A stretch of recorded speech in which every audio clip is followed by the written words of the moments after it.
Good morning, everybody. It's been 5 years since I've been here. Actually, 4 if you count the lockdown. I think Mateus had talked about that.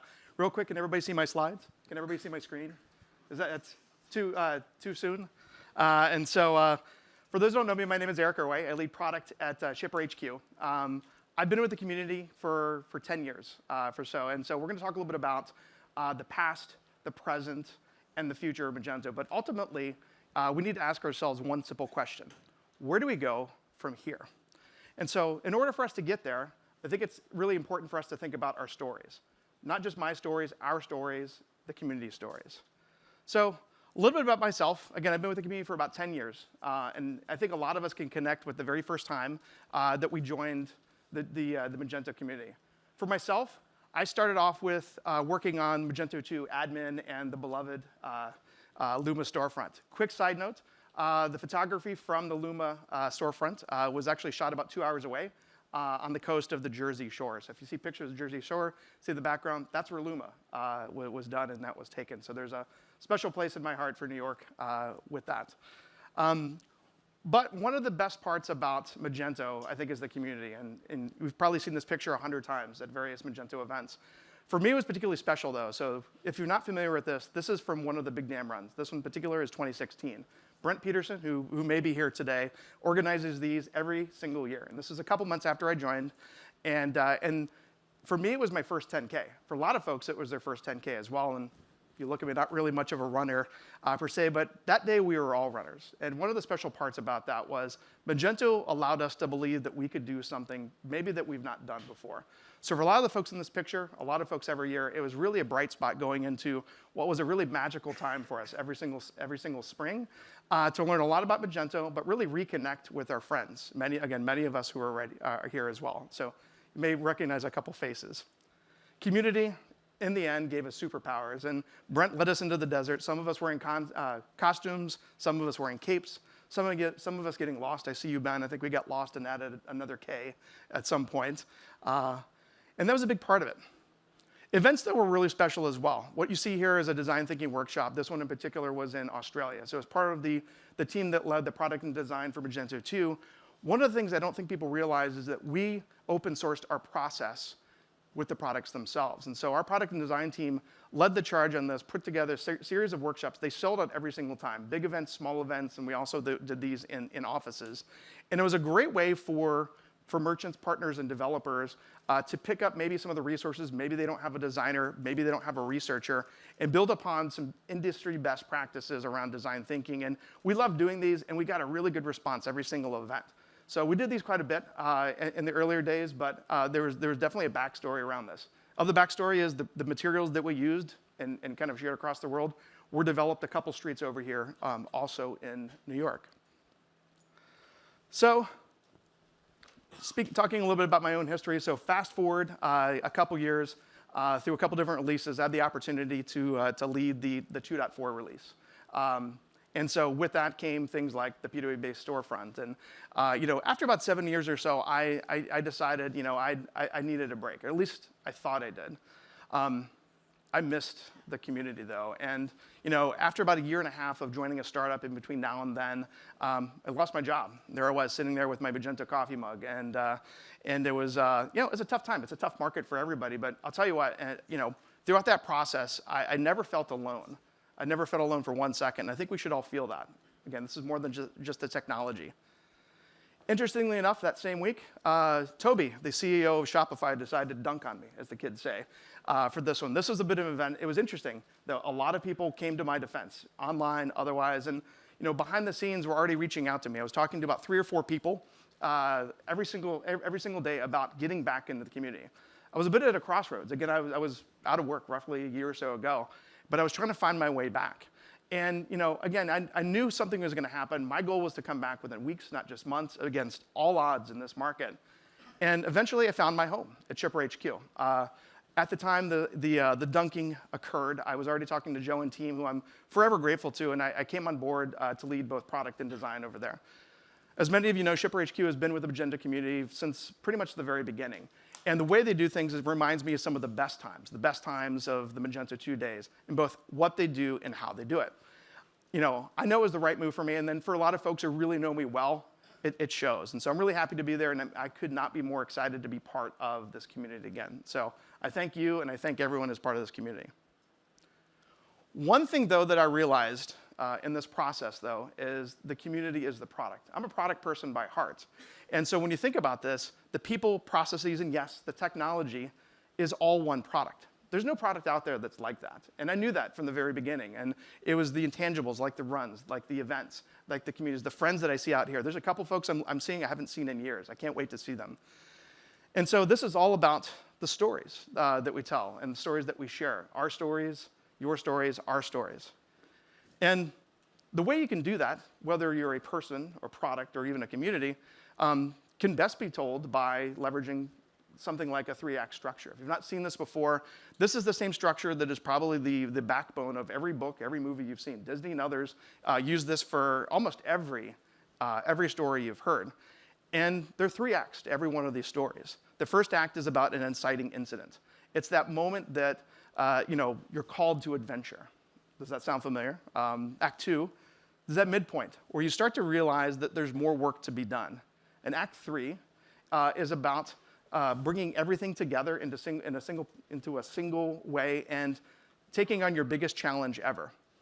Every one of those acts, whether it be a story, a book, or maybe even a platform, moves from one act to another with various twists and turns, and that's really part of the story. So what if we took that 3-act structure and applied it to the platform? Act 1 is very easy. It goes back to the earliest days and the very first releases of Magento. In Act 1, think about Magento as a super community, and think about it almost as, you could even say, a monolith, a single Pangea-like body that was originally planned as a fork of OS Commerce. Yes, it started with a fork. And yes, we're a little bit more magenta than orange. I'm sure everybody knows that by now. But it was the inciting incident. It was a bold move by a series of developers, some of which are probably here and were here on stage. And it was a pretty exciting time to build something special and make a difference in the world. Personally, I wish I could have been a part of that. And I've read a lot of the stories. I've seen even some of the recent posts from Roy on this. And it brings a lot of energy to me. When I think about a community, it's those moments that help you accomplish big things. I'm sure it was messy. I'm sure there were late nights. But in the end, everybody worked as one single community. Act 2 was roughly around 2018. So when you think about the community at that point, Magento and Adobe pulled together forces and started to, as part of the acquisition, do some really, really interesting things. But the reality is the world started to look a little bit different. For many, it was, there were some questions about that, but in reality, it was opening up some really interesting innovation that was happening at the edge. Adobe's working on some great work with the Sensei-based capabilities, with commerce services that we heard a little bit about, now payment services, and of course the storefront that you've probably seen and heard as well. But again, ultimately, this was just one community, and the innovation now is just happening a little bit differently. Maybe there's slightly different cultures, maybe there's slightly different languages, React in some cases, and different ways that we work together, but under a single community. Act 3, if you take your 3-act structure, is exactly where we are today. And we ask ourselves the question, where do we go from here? We've got a lot of great communities that are happening all as one, all under the same umbrella that is Adobe. We've got some great work happening with Adobe, with Magento, with MageOS, with Hoova, and many others here. And even though it looks a little bit differently, I see across this room here, I see in the community, there's a lot of great work that's happening. It's one community, regardless of this. And similar to what Ritesh had shared, we've got, we essentially have one community composed of maybe a few others that are a part of that. But it's still the same. The community has evolved, and I think it's done so in a way that is very diverse. We're solving very interesting problems, and we wouldn't be able to do it any other way, because it's still the same people. That all said, I think looking at the platform and just the technology can often be a bit constraining. So what if we looked at it this way instead? What if we took the technology out, and we thought about this as community and the product? If you take all of those out, it kind of becomes a little bit more difficult to build, measure, and learn. Again, we've got people involved. There's no KPI, maybe attendees, maybe pull requests, things like that. But it's hard to put your finger on it, which makes it really hard for us to grow and scale. Looking beyond the platform, though, it is incredibly clear that the community has always been there. Technology, yes, it evolves. There's some great things that have happened, certainly in the last couple years. But there's only one Magento community. So, brings us to the question, where do we go from here? As a product person, I would say the answers are probably right in front of us. Quantitative information, qualitative information, maybe taking a page or two from that design thinking workshop that I mentioned just previously. So let's go ahead and do that ourselves.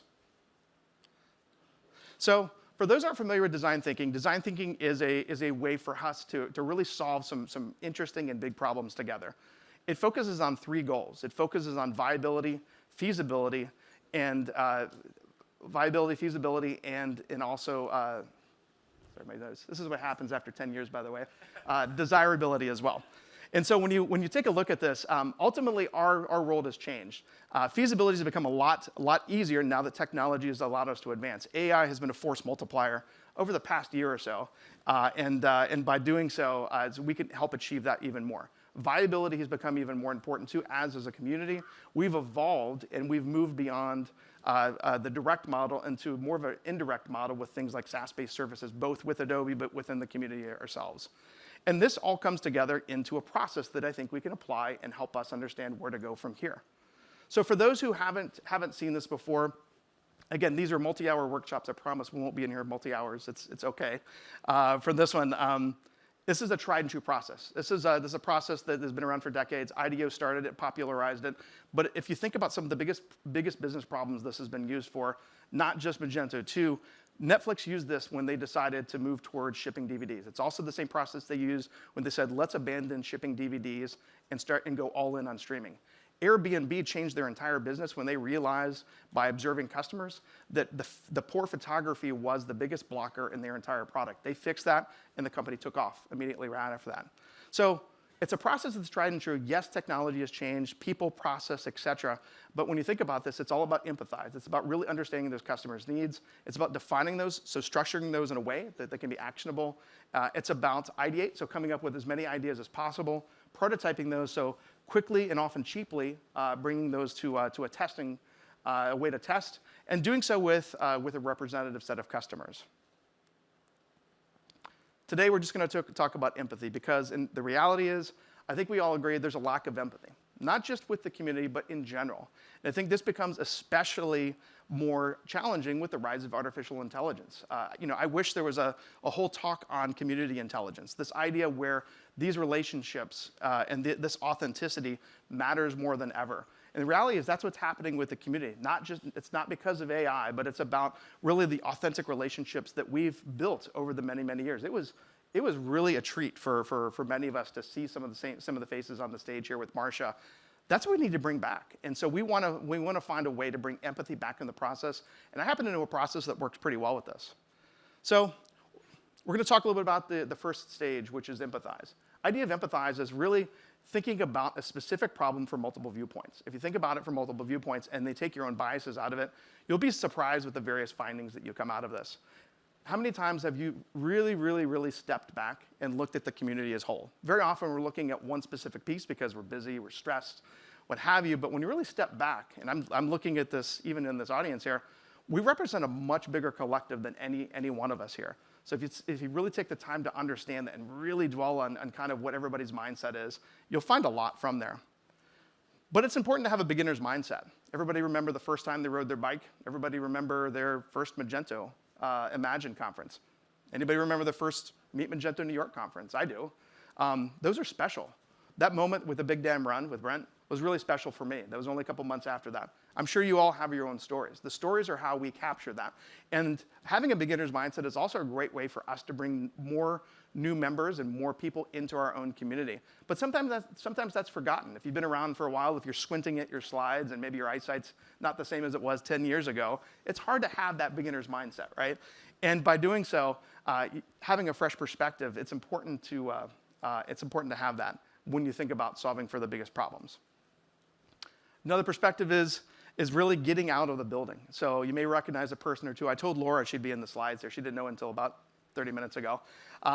This is the very first Meet Magento New York. Some of the great work that we've done today really takes people out of their elements. Our contribution days, our hackathons, were great ways for us to solve problems together. And it takes you away and kind of out of your element to start immersing yourselves in what that is and what that looks like. And by doing so, you're adding new context. And by doing so, you're starting to really understand things from a different perspective that you might be distracted elsewise. And it sounds like a silly thing, but it's the same concept whether you're working on this or if you're working on like large non-technical problems as well. Another strategy, another principle is engaging with extreme users. I will bet somebody here, I bet a couple people probably have a Magento tattoo here, and that's great. I've never worked for and been part of a community that really brings the extreme like this, and I say that in a good way. But it's important to look at both sides. The key question to ask yourself is why. So why do they do it? I think we need more of that, and I think we need more of that, and we should continue sharing that, especially with the newness of the community, because ultimately, for us to get to where we want to be, we have to tell these stories. We have to, climb mountains, 17,000 feet. Maybe not everybody get a tattoo, but like a few more wouldn't hurt as well. And so I think that would be helpful. Let's do it. Let's do it. Let's not. My wife would absolutely shoot me. Communities are really interesting, though. So one of the things when we did these design thinking workshops years ago is that if you look at the way the Genius Bar is in the Apple stores, they were inspired by hotels. And so nowadays, when you go to the Genius Bar, it's just a core expectation. You go in, high customer service, no problem, we'll take care of that. You probably don't even have to pay. It's fantastic. Look differently at other communities, though. I would say the Jeep community is a nice one for us to really leverage. I'm a Jeep owner myself. I know the Jeep Wave. Maybe we know, and maybe we should have our own wave. I won't do one because I think it will inadvertently flash a bad signal or something like that. But maybe Udi can help us with the next Magento wave. I'm not saying we need a wave, though. I think that this idea where we learn from other communities, what makes them special, what makes them tick. I know as a Jeep owner, I love my Jeep. My Jeep now is 7 years old. I've had a lot of problems with it. I'm not going to lie about it. Like little things. They just keep adding up. I will never get rid of my Jeep despite all the interest in my family to do so because I love that community. I know the Jeep Wave. I don't get the rubber ducks thing, to be perfectly honest. I still need an explanation on that.